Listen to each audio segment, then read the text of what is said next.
right, Phil. So continue our discussion about rate of change. We have the same sample company here. And we have the data from 2016 to 2021. And we can see that they have a huge growth from 2018 all the way to 2020. And 2021, they are still growing, but it's growing a little bit. Is there anything else that you see here before we jump into certain product groups? Well, just that this is the trend line for the sales for the entire company.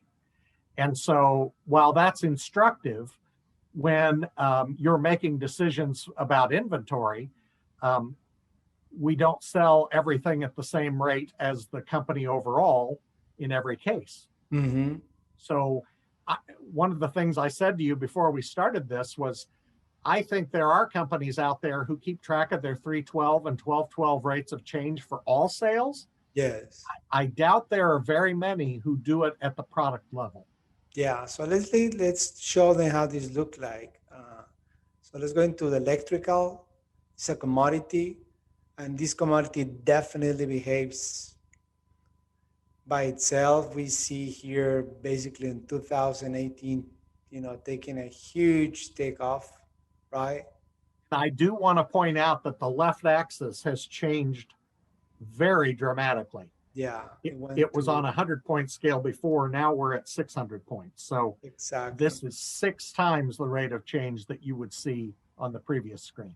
Exactly. It just, it's going just impressive, how much they have grown in 2018. Could be that it was a new product category. It could be that it was a product category that it took them some time to understand where they could sell it. Could be a new customer or customers. But yes, something very exciting happened for this organization in that specific category, which is aberrant to the total number overall. It was improving overall, but this suggests dramatic improvement for a very specific group of products. Exactly, yeah. And again, we can see here, they have a huge growth, on the time frame 2018, 2019, right? And then at the beginning of 2020, start things, changing for them, right? So this is important as well to see that a lot of people may claim that, COVID has an impact on their business, but this is sometimes beyond COVID, right? It has to do with something that is happening at their business itself. And since then, they have been, I will say, trying to survive there, right? Up and down, the negative section, and trying to. They're below the line, so they've actually been in decline. Yeah. Versus those prior 12 months. Exactly. Yeah. So that's this one.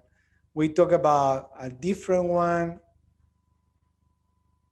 and we just uncheck the other one though. Yeah. It's already checked. Yeah. So this one, what we can see is that, they have been going back and forth, up and down.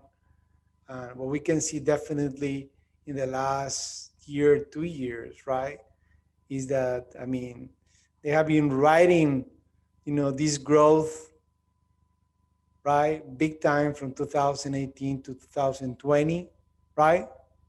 And again, I would point out that the axis has returned to 100%, not 600%. So even though the spike visually is very, very large, the actual numbers are not nearly as dramatic as they were on the previous chart. Yeah.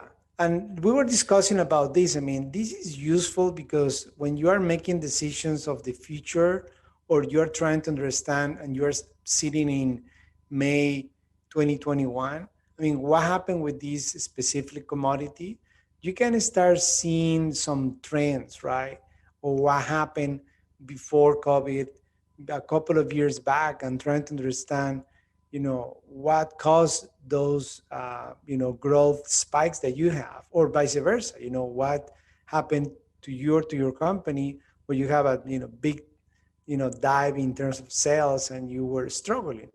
And now that you're sitting on May 2021, you can say, okay, what I can do with this commodity? Should I invest in this commodity? Should I be holding on this commodity?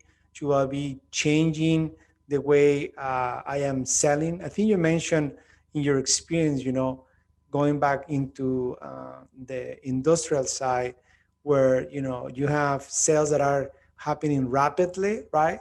In terms of sales that are going more slowly. So all those things need to be taken consideration when you're making those decisions. But having something like this could be helpful for salespeople and owners in order to make things happen. So this is a rate of change for commodity. And again, if you have any questions, any comments, if we can help you to build this for your company, let us know. We're here to help. Thanks.